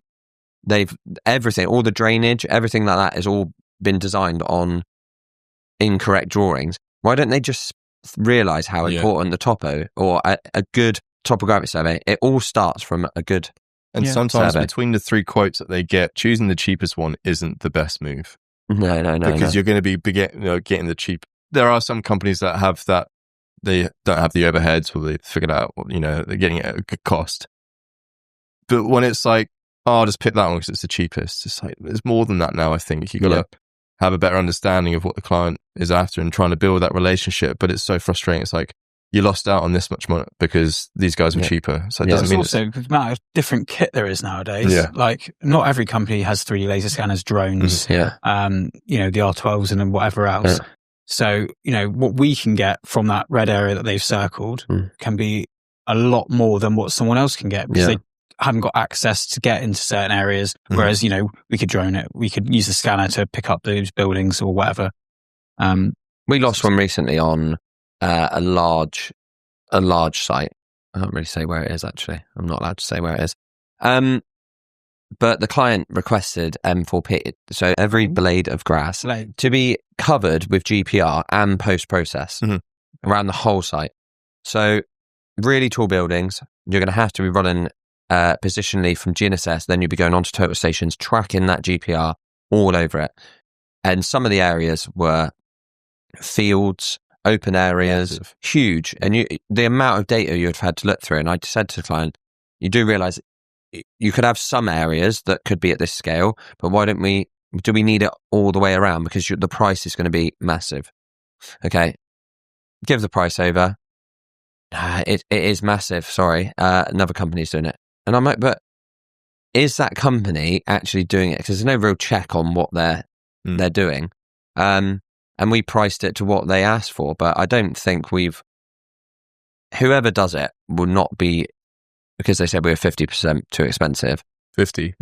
But they won't do it to that spec because they just wouldn't. They just wouldn't do it to that spec. They'll just make a horrendous loss and we'll realise, oh shit, we've underpriced this one. It's like some of the topos that we've been quoting on for certain clients. They want levels every 1 to 2 meters, and people won't be doing that. And is that are the specs outdated? And they're just sending a standard spec through, thinking that's what they need, but that's not what actually they need.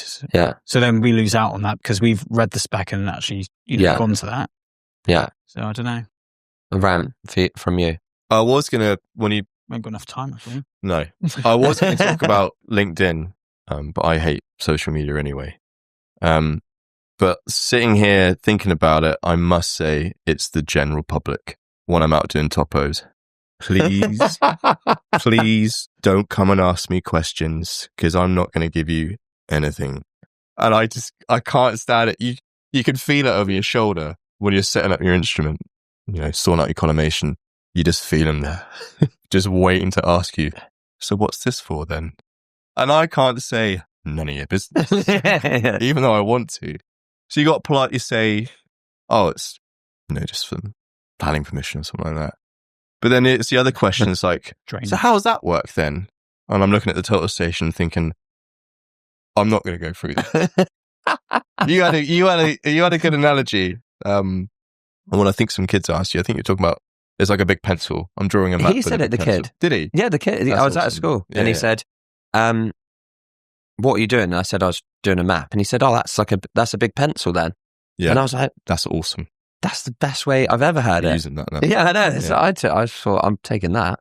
But it's when they're not happy with your answer and they're like, you need to tell me more because you're not explaining it very well. So I don't have to. I don't have to. I could have told you to go away and leave me the hell alone. I'm being polite right now. I'm talking to you. I like to think I've spent years developing my resting face when I'm working, and it just puts people off. Like, don't talk to that guy because he looks mad. Sometimes I always think it's how they start their question. Like, oh, sorry to bother you. That's fine. But I'm going to bother you. I'll give him a bit more of the time of the day. You're going to get a little bit more than the other person did. But it's like, they're always passive aggressive, aren't they? Yeah, it's like, what now? I've had that once before. Yeah. What now? It's like, go home. Yeah. Leave me alone. Yeah. What do you think I'm doing? Yeah. Just because I got high visum doesn't mean this is a tourist information point. I don't have to just. My favourite is when you go to a new build site and you're doing a field next to a new build site, and they've just moved into that brand new build Render's not that's even dry. been in a field. Yeah, been in a field, and they're like, I bought this house because it had countryside next to it. And I was like, well, where do you think your house was built from? Yeah, because the people over there are pretty annoyed as well, and we need homes. So you feel for the ones that have obviously been there for decades. Yeah. And they've had their slice of peace out in the countryside. Yeah. But like you said, the ones that are like, they're just taking down the boarding from the front of like the road's road. not finished. Yeah, they're still taking down like whatever it is, Sell's house or whatever like that, and they're like, you're ruining my view. Yes, like, I bought this house because there was a field next to it. I'm like, right, okay, brilliant. Yeah. Right, Ryan, your time to rant could be anything. It can be anything about work. You can just have a go at Anne if you want. Rant, but it annoys me a little bit. It's only like you spend ages doing a job and you make it all look nice and you send it and then you just don't get anything back. Oh, that's a good one. Oh, And yeah, you're but like, welcome to surveying, just mate. just say thanks. Thankless. Like, it doesn't It's have to getting be. better now, You I don't think, have. actually. Yeah, occasionally we get. I've had a couple of good ones. And it's thanks. Like, Yeah. Yeah, who looks does? really good. Yeah. Most time it's absolute ghosted the entire time. It's just saying though, isn't it? No news is good news. Yeah. And a lot of the sites are especially big jobs. Mhm. When you get no news back, you know you've done well. Like Cheltenham. Yeah. Like that's a massive project. If you don't hear anything back, you'll be happy. Saying that, Yeah. I had a site I did, funny enough, in West Coker as well. Like, and it was I think it was an old longhouse where I did a measure build on top of the land. Picked up everything basically inside the house, drew all the beams in and everything. Anyway, I sent it off, got a response back, really good response. This is amazing. The detail you picked up is incredible. We're not used to having this kind of detail at all. We'll definitely use you in the future. I don't think we've done a quote for them again since. Raging. Yeah. Yeah. I don't know if it was good or not now. Yeah. If they're just being polite and just, never going to use you again. But Yeah. Thanks, but no thanks. yeah. Do you have and like superstition for surveying? Do you like like if you go out on a football pitch, you might have roll your socks in a certain way, or you do. Some footballers do like a little skip or something I've got like a that. really dumb one. Do you do? I'm not a superstitious person at all because I don't believe in it. What? Because I just don't know. I say I'm just a little stitious. If anyone watches The Office, they'll understand that. Okay. Little quote. I don't like Station 13. Really? Sometimes I will miss it Do you? and I'll just go to 14. And I know that's so dumb. Yeah, 'Cause I'm really not like- I didn't expect that from No, you. I don't like it. I went for a whole period of like, You're smarter than that as well. I know. Well, I don't think so. I wouldn't have the volume on an odd number. And my wife's looking at me like, what are you doing? Yeah, I didn't just drive. expect this from you. Station 13 bothers me. I might skip it. Would it have annoyed you? Because our offices are Unit 12 and 14. We haven't got 13 for that reason. That's quite common, isn't it? With Yeah. offices? Is that like, That would you pleases- have... that pleases me. All right, yeah, I was going to Please. say, I like, find would that you still be pleasing. here if like we had a Unit 13? I'd probably take down the numbers, Okay. and people are like, "Where's like? Well, here, benchmark's here. Don't worry about the number." Right, okay. But yeah, I don't know what it is. Like you said, scientific background and that, but 13 bothers me. Anything for you, Ant? I haven't got nothing for sight really. I just go out, do my job. Just down the line. Just yeah. Perfect. Sorry, that's it. Yeah. I'm sure I'm going to try and think of something before this is over. I'm going to throw it in your face and be like, well, "Hang on." I'll sure tell you what, this- you like to look good and proper all the time, though. You get a bit agitated when your beard's a bit out of place and your hair's a bit out of place. You are very, like, you are. You're always trimmed up and that. Yeah. My hair grows like grass, so every 2 weeks I need to get it done. So I have to. Yeah. Why were Talking you staring about at my head then? Why did he do that? That was horrible, wasn't it? I was. Well, both of us. Flying off Just gloves. look. I know you could land a plane from this going on right now. I just wanted to talk about looking professional on site. That's another bugbear. Yeah. Is when you drive past other companies, other survey companies, and it looks like their PPE has been in a tumble dryer with a few bricks, and you're just like, I'm not saying go out there with brand new spanking shiny PPE, but Oh, I don't just have a bit of pride. Yeah, Maybe, yeah. Like, and, Yeah. yeah. It's meant to be visible. Yeah, Yeah. not hanging off you. Yeah. Like you'll catch it on a passing car wing Yeah. mirror because there's just tassels everywhere. That annoys Yeah. me. Yeah, I'd like us to look in unison. Yeah. And if you're working outdoors, you should be wearing outdoor clothes. I think you shouldn't just be, a lot of the time, they do it like they just come from the pub. Yeah. And then I've gone past a few surveying companies and it's like, you're walking miles, put some walking clothes on. Yeah, take those Reeboks off and put some boots on. Yeah. Yeah. Anything for you? You're quite OCD, aren't you? So you've probably got loads. I don't think I have. You're a little Right. suspicious, though, aren't you? No, but as in like there's certain bits of kit I like. Right. Like there's a certain bipod I like just because Yeah, I have it's that. very It's the smooth. only one Yeah. that works. There's anyway. another one that just goes, it just sends it, and you're like, why have you just done that? Because I'm not pressed. Then you can't get it back in. It's like you want to hide that bipod from everyone else as Yeah. well when you find it good. Oh yeah, if I'm out, I'm Yeah. getting that early. Yeah. And it's in the van. Yeah. But yeah, apart from that, I think I'm. Yeah. Mm. I know there's some of the I tell you what's hard is the tripods, the screws Mhm. in the winter. Yeah. They're really... What, like if it's rained? It's rained. Yeah, it's you're rained trying to and like it's make sure no one's freezing. looking as you're hitting it with the hammer trying to. Yeah. He's never done that before. Never done. I have tapped it with that one, definitely. Yeah. What not to do? Comical mistake or a time where it unexpectedly went sideways? That was a question. Any job that comically... I don't know if I can share that. Comically went wrong. I've got a funny one, right? Can I say it? Yeah, I think I can definitely say it. Don't So, say this side. It was cold, and I mean really, really cold, right? Like winter, like got to be like January, something like that. Massive utility job we were doing. Opened up a cover, looked down, and it had it had like testing equipment above the mains water pipe. So I think it was testing pressure or quality or something like that. And it was above the pipe, and it wasn't very deep. So Matt was like, I'll measure the width of the pipe. And as he stepped down, he caught the edge of the pipe, like the tester, and the water just went like up into his face, I think I remember hearing freezing about cold this, yeah. water. Yeah, I know which one. And he's like, looked down because I realised where the water was coming from, obviously under his feet, and just soaked head to toe. And this was the first thing we did in the day. Me and my brother were like in tears, absolute tears. Obviously rang up and got it fixed and stuff like that. But that was one of the funniest things I've seen, because he had to then just basically be naked under some different PPE for the entire day as well, because he was just soaked. It was cold then as well. Yeah. It was really cold, yeah. That was funny. I can think of a funny photo of myself doing monitoring cross sections on the River Parrot at low tide, where it's just that horrible thick silt, and I'm thinking, if I lay flat and I kind of crawl, increase my surface area so I'm not sinking in my boots, didn't work. just got stuck. And there's a picture of me just floundering, like I've lost the use of my legs Yeah. in these massive orange waders. But yeah, just getting stuck in mud. We got years ago. We used to have a contract doing solar farms. I don't know if that was before you. Might have been before you came. Before me, that. Yeah. So we were driving around, basically just mapping in HVs.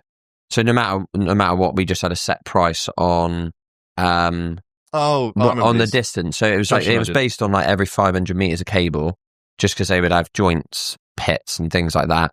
So it was based on that. No matter where we went, we just went all over the country. And me and Jimmy at the time, Jimmy Hines, he's a great lad and knew from football. Me and him would travel around doing that. But they always built them, solar farms, in the winter. So they would track through, and they'd basically be on like actual like tank tracks, basically, with all of the equipment to try and pull the cables and pull everything through. And then we would walk through it to try and map it in. Yeah. And me and him got stuck on the far side of the solar farm. And I was like, mate, I think we're going to have to call them to pull us out. And he was like, there's no way, I can't, it'd be embarrassing. But he lost a welly, and we completed. He had one welly and his sock, and he basically just walked the whole site with just his wet sock, just slapping the mud the whole time. I was about to say that we did. It's like your first week here, wasn't it? It was early doors, You saved and me. I was like, "Don't laugh because it's so funny." What we did is we were working on a building site, and it's all their cut and fill stuff that they just like launched at one site. It basically turned into like a bog. I was walking around getting the bottom of one of the banks, and my foot just got stuck and got even more stuck. And then you I just had couldn't to get move, and you just get like sucked further in. and you couldn't get me out. So then, he found a wooden pallet nearby, launched that next to me. I had to then lie on it, so I didn't get my sock muddy, because that just, that would ruin my day. That would have. And then Ryan managed to get it out. We had to dig your welly out. You did. Some army training coming in handy there. Oh, you went and got us some spades, didn't you? Yeah. Shovels. Oh, that's funny. Yeah. The other one thing was when we did that little pub thing, and you were doing the top outside, and I was scanning the basement. Oh yeah. It was a shithole in there. And it was supposed to be empty. It was supposed to be, and it was bad in there. Yeah. Like, bad. And then I was scanning, and I was like, that's weird. Like, someone's walking around upstairs. I was like, so I texted Loves, and I was like, oh, are you in here? Because I locked the door. I text And I back was so like, fast. And you text back, and No. no. And I went, was he winding me up? Or was there no one in it? And I was like, what the fuck? And then I was like walking up the stairs, like to get out the basement, and this bloke just opened the door. Like, I was like, and then he just like slammed the door and went, and I was like, what was that? And he's obviously just living in there. Just in the basement. Yeah. But illegally living in there. Yeah. Yeah. That was a rough, because Oh. I phoned up the client saying, I'm sure there's people in there. He's like, no, empty. No one in there. Because when I texted you, you were calm like, down. you were like, no, I'm not in there. Yeah. There's someone in there. Oh, that's horrible. Big rats in there as well. It was, yeah. Yeah. Just helping themselves to the fridge. We touched on it earlier, the public perception of what we do, and what they has anyone asked you a funny question on site that you thought, do you know, I've had before with the GPR, some random people coming up saying, can you see dead bodies with that? But almost like in a random field somewhere. And it always makes me feel like, why would you ask that question? Yeah. Can you see dead bodies with that, by the way? Yeah. And then they just leave. And I'm like, back in a suitcase. I'm like, yeah, like, it just dries off. I've had that a couple of times on site. That's random. I think one of the funniest ones was Josh. We were down at Plymouth in a car park, and because we had high vis on, they thought we were parking attendants. And obviously, he must have gathered that we were surveyors at some point, but he couldn't get the ticket machine to work. Mm-hmm. I've had that. And Triangle car. he came round to Josh, put his window down, and was like, you could have fucking told me it wasn't working. And Josh was like, I'm not a parking attendant. Like, what? And he put up the window, drove off. And Josh was like, why is this man having a go at me for the ticket machine? He's such a teddy bear as well, Josh. He's so sweet. He would just be like, oh, sorry. He was so confused. I remember looking at him and just being like, he's so polite. He would have just been like, how can I help you? And then the bloke's like, wants to kill him over the thing. And he'd been so confused. Bless him. I think a confusing one that threw me was when DRing with the instrument eaves and ridges of adjacent properties, and a woman came out and said, "What are you doing?" And I said, I don't want to say, they're looking to put up a bloody great big house here. I said, we're just measuring the heights of eaves and ridges of all the houses for a future planning application. And she said to me, "Is that not an invasion of my privacy?" And I had to stop and be like, no. I was like, I'm only getting an elevation. I'm not storing an image. I think I started saying it's not something that would be covered in GDPR. And she wasn't having any of it. No. And then she started confusing me even more, like, I want to see your plans. And I'm like, you don't know what we're doing. And that's okay. Yeah. And again, Josh was with me, and he again, being the lovely guy that he is, was trying to, like, she wasn't angry or anything, but she was obviously quite animated and, like, furious. She probably knew that the guy was going to flip the house, demolish it, and build a bigger one. But that threw me when I was just like, I don't think so. Yeah, I had a bit of a weird one in Cheltenham. I was doing the topper and I was set up on the instrument, and it was like the only place I could really set up, and it was on like a bit of a ramp, and there wasn't loads of room around it. And then we're at a hospital, and this guy came out one of the rooms or whatever it was, and he was blind, so he had the stick, glasses, the whole shebang. And he was walking towards me, and I was like, oh no, because I was set up and it was narrow, and I went, please, like, don't. Because I thought he was just going to absolutely KO it. I could see it, and I was like, please don't come this way. And he turned, he started walking right towards me. So I was like, fuck. And then he got very close, and I went, oh, stop. And he stopped, looked at me, and went, is that a total station? And then walked off. I was like, why did you walk into it? Like, he literally was so close to walking into it, but I didn't want to be a dick and say, you're not going to walk into it. Yeah. And then he went, oh, is that a total station? And then just walked off. And That was really weird. Avenue 1. Yeah. That is so funny. There's something about total station legs, and even if you cone it, I've stopped coning them off now because they're pointless. Yeah. There's something about it where people are like, I should put my foot in between those legs as I'm walking past just to prove a point. And you're like, please. Yeah.